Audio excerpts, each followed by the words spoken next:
Hi everyone, आज हम पढ़ेंगे वर्ल्ड बैंक के बारे में। हम ऑलरेडी गवर्नमेंट सिक्योरिटीज़ के बारे में पढ़ चुके हैं और आईएमएफ के बारे में पढ़ चुके हैं, इंटरनेशनल मॉनेटरी फंड की। तो अभी देखते हैं वर्ल्ड बैंक। वर्ल्ड बैंक क्या है? अभी आईएमएफ तो लोन दे रहा था, ये सब कर रहा था, तो वर्ल्ड बैंक की क्या ज़रूरत है? वर्ल्ड बैंक का अलग काम क्या है?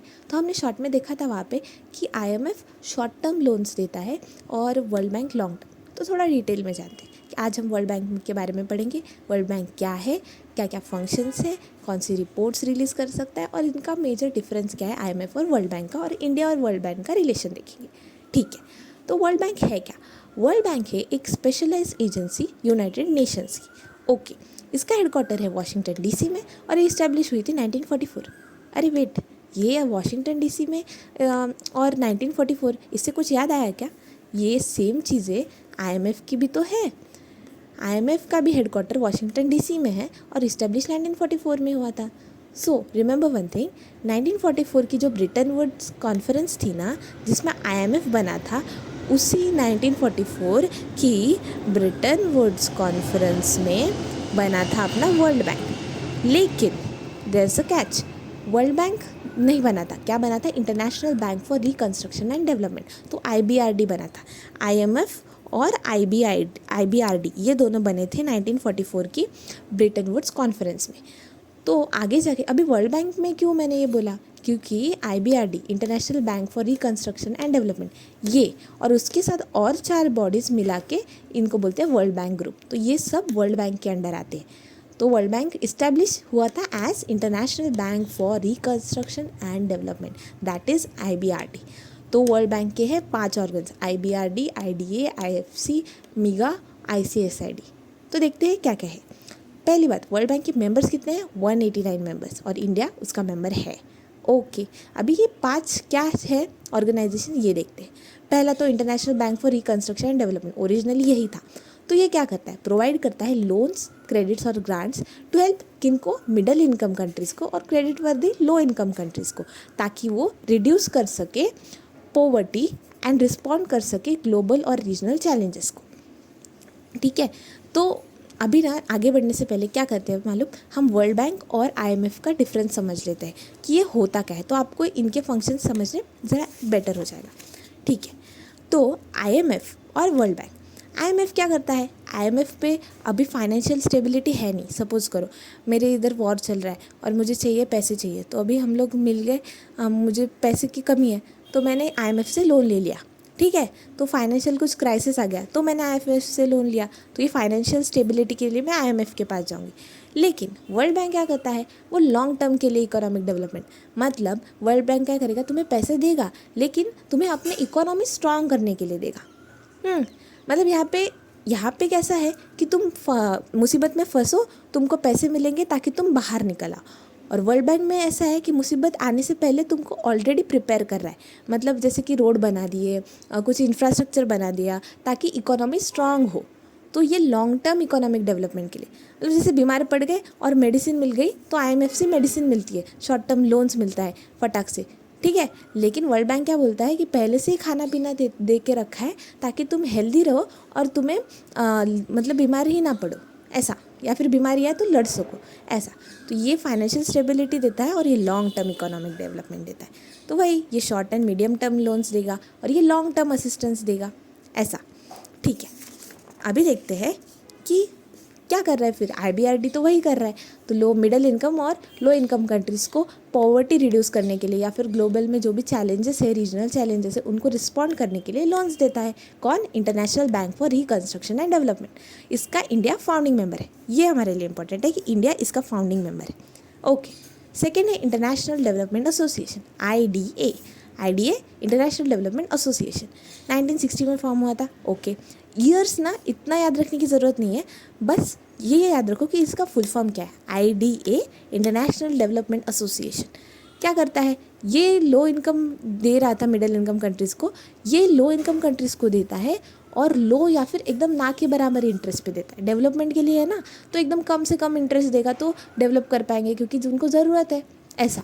तो ऐसे लोगों के लिए तो इंडिया यहाँ भी फाउंडिंग मेंबर है। तो अभी तक इंडिया फाउंडिंग मेंबर था आईबीआरडी का और आईडीए का। ओके, थर्ड है आईएफसी, इंटरनेशनल फाइनेंस कॉरपोरेशन। ये 1956 में फॉर्म हुआ था।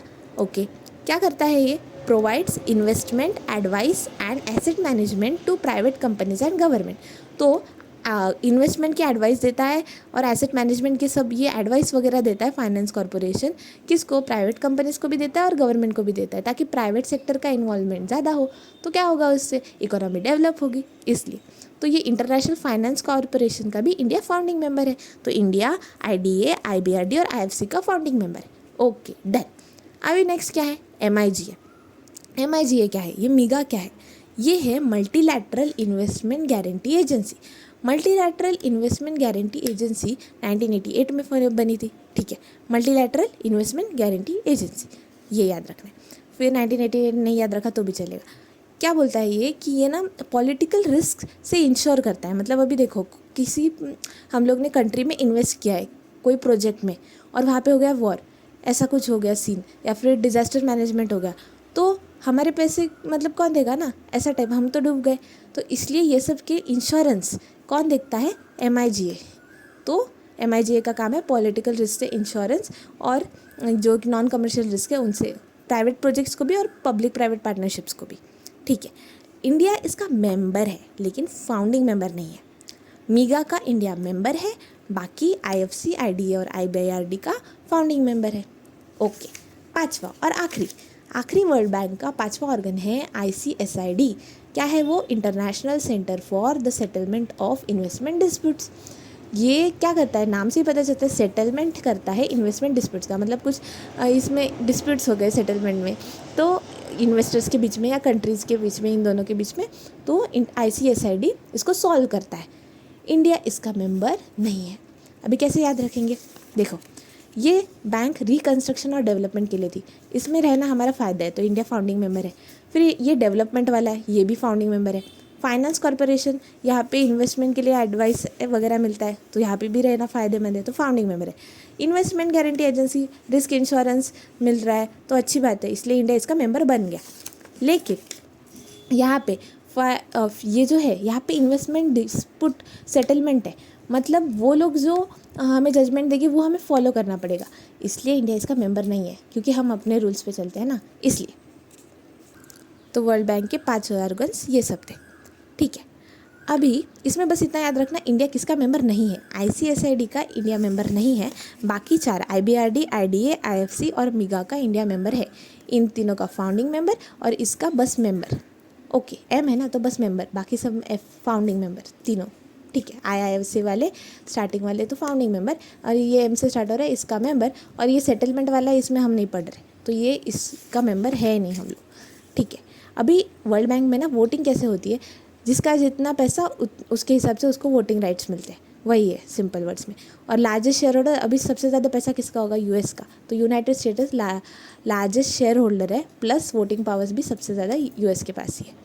ठीक है, तो इंडिया का कितना शेयर है? इंडिया का शेयर है 2.91%, तो टोटल वोटिंग पावर का 2.91% है, जबकि हम 7th लार्जेस्ट शेयर होल्डर है। तो 7th लार्जेस्ट शेयर होल्डर है और हमारा शेयर कितना है? 2.91%। वैसे 7 से याद आया, हम 7th लार्जेस्ट कंट्री भी है ना बाय एरिया। हम India is 7th largest by area, ये तो पता ही होगा। और ये इसलिए यहाँ पे वैसे याद रखना, 7th लार्जेस्ट शेयर होल्डर भी है वर्ल्ड बैंक का। ओके, कुछ इंपॉर्टेंट रिपोर्ट्स है और कुछ डिसकंटिन्यू हो गई है, तो वो मैंने ऐड नहीं किया। कुछ इंपॉर्टेंट रिपोर्ट्स और इंडेक्सेस है जो वर्ल्ड बैंक रिलीज़ करता है। एक है वर्ल्ड डेवलपमेंट रिपोर्ट, दूसरा जो इंपॉर्टेंट है एग्जाम में पूछा जाता है, ग्लोबल इकोनॉमिक प्रोस्पेक्ट, फिर ह्यूमन कैपिटल इंडेक्स और लॉजिस्टिक परफॉर्मेंस इंडेक्स।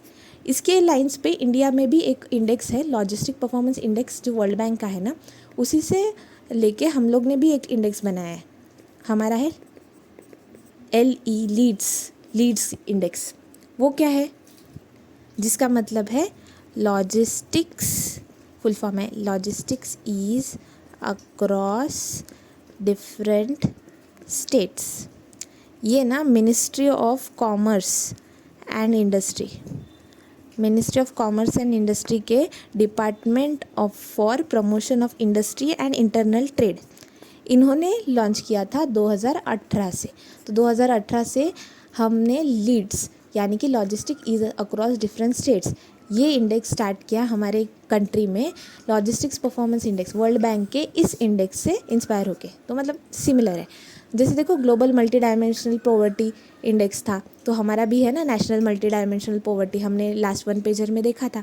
तो वैसे ही वर्ल्ड बैंक का जो लॉजिस्टिक्स परफॉर्मेंस इंडेक्स है, वैसे इंडिया का अपना है। Ministry of commerce and industry के department for promotion of industry and internal trade ने लॉन्च किया 2018 से logistics ease across different states. इसमें क्या होता है कि हर मतलब ना एक कुछ ग्रुप्स कंट्री के हर जितने स्टेट्स हैं उनको ग्रुप्स में डिवाइड किया है और उनके परफॉर्मेंस के हिसाब से उनको रैंकिंग दी जाती है और बाइफरगेट किया जाता है अचीवर्स, फिर फास्ट मूवर्स, एस्पायरर्स, ऐसी कैटेगरीज में। इसके बारे में भी हम अलग से पढ़ेंगे। बस इतना याद रखो कि वर्ल्ड बैंक के लॉजिस्टिक्स परफॉर्मेंस इंडेक्स था एक, उससे इंडिया ने भी लिया था लीड्स का इंडेक्स। ठीक है, तो कौन सी report, world development, global economic prospect, human capital index, फिर लॉजिस्टिक्स परफॉर्मेंस इंडेक्स। ठीक है, अभी ना ये थोड़ा सा इंपॉर्टेंट लगा मुझे, इंडिया का फर्स्ट वर्ल्ड बैंक लोन जो है ना वो हम लोग ने लिया था इंडियन रेलवेज़ को डेवलप करने के लिए, ऐसा। तो वो लिया था अपने इंडिपेंडेंस के बाद 1949 में। ठीक है, तो वो इंडियन रेलवेज़ को डेवलप के लिए हम लोग ने वर्ल्ड बैंक से लोन लिया था। अभी भी हमें याद है इंडिया के कॉन्टेक्स्ट में हमने पढ़ा था, देखो वर्ल्ड बैंक ने ब्रोकर की थी इंडस वाटर ट्रीटी, अपनी इंडस वाटर ट्रीटी ब्रोकर किया था किसने, इंडिया पाक के बीच वर्ल्ड बैंक ने। ओके, वो भी उसका ईयर 1960। इस पे भी हमने 1 पेजर में पढ़ा था, ये सब ये हमने पढ़ा था। अगर आपने नहीं देखा है तो उसकी लिंक मैंने डिस्क्रिप्शन में दी है, आप देख सकते हैं। तो वर्ल्ड बैंक का 2 गोल्स हैं, उन्होंने 2030 तक 2 गोल्स रखे। देखो सस्टेनेबल डेवलपमेंट गोल्स भी 2030 तक थे, 17 गोल्स, रिमेंबर 1 पेज में पढ़ा था। तो इनके भी 2 गोल्स हैं। क्या, पहला, end extreme poverty by decreasing percentage of people living on less than $1.90 a day to no more than 3%। मतलब जो लोग $1.9 से कम में अपना गुजारा करते हैं रोज़ डेली बेसिस पे, ऐसे लोग 3% से ज़्यादा नहीं होने चाहिए। मतलब टोटल ग्लोब के पॉपुलेशन में 3% से ज़्यादा ऐसे लोग नहीं होने चाहिए जो $1.9 से कम में अपना गुजारा करते, मतलब एक्सट्रीम पॉवर्टी कम कर रहा है इन शॉर्ट 2030 तक। सेकेंड गोल है इनका कि promote shared prosperity by fostering income growth of bottom 40% of every country. तो सारे देश में, हर देश में जितना बॉटम 40% है, जितने लोग हैं बॉटम 40% में, उनका शेयर्ड प्रॉस्पेरिटी हो, उनकी इनकम ग्रोथ हो, ये एम है। तो ये 2 एम है जो वर्ल्ड बैंक ने सेट किए सारी दुनिया के लिए टू अचीव बाय 2030। और हमने ये देखा था IMF और वर्ल्ड बैंक का डिफरेंस, एक बोलता है फाइनेंशियल स्टेबिलिटी, दूसरा लॉन्ग टर्म इकोनॉमिक डेवलपमेंट। इसमें और ये 2 पॉइंट देखेंगे तो फंड करता है, ये कोटा से फंड होता है। हमने देखो IMF में पढ़ा था कोटा वगैरह होता है, तो वो funded by quota contribution from members. और इधर के लोन्स कैसे फंड होते हैं, ऑफकोर्स मेंबर्स के कंट्रीब्यूशन से और इशूइंग बॉन्ड्स। ठीक है, और एक इम्पॉर्टेंट चीज़ जो मुझे नोटवर्दी लगी कि IMF में ना देखो शॉर्ट टर्म डेवलपमेंट ये सब था ना, शॉर्ट टर्म लोन्स थे, तो यहाँ का स्टाफ ना मेनली इकोनॉमिस्ट है, क्योंकि ये सब का फोकस मेनली इकोनॉमी है, इकोनॉमी को बचाना, इकोनॉमी डूब रही है तो उसको सेव करना, ये सब। लेकिन वर्ल्ड बैंक का फोकस क्या था, वर्ल्ड बैंक का फोकस डेवलपमेंट था। तो इसका स्टाफ में क्या होता है, ऑफन ना स्पेशलिस्ट मिल जाएंगे तुमको, जैसे कि क्लाइमेट पे स्पेशलिस्ट, एजुकेशन पे, मतलब हर फील्ड में जहाँ पे उनको इम्प्रूवमेंट करता है वैसे टाइप का स्टाफ होगा इसका। ठीक है, तो आज हमने देखा वर्ल्ड बैंक के बारे में। इसका तो वाशिंगटन DC में हेडक्वार्टर, 1944 इस्टेब्लिशमेंट एज IBRD। और ये वर्ल्ड बैंक के है अपने 5 organs, IBRD, IDA, IFC, MIGA, ICSID। International, ये ICSID जो है international centre for the settlement of investment disputes, इसका इंडिया मेंबर नहीं है, बाकी सबका मेंबर है। और स्टार्टिंग के IBRD, IDA और IFC इनका तो फाउंडिंग मेंबर है। देखो II से स्टार्ट होते तो इंडिया इसका फाउंडिंग मेंबर हुआ, फिर M से सिर्फ member, मीगा, multilateral investment guarantee agency. इसके बस इतना याद रखो इनका फुल फॉर्म क्या है और इंडिया किसका मेंबर है किसका नहीं। ठीक है, सो थैंक यू।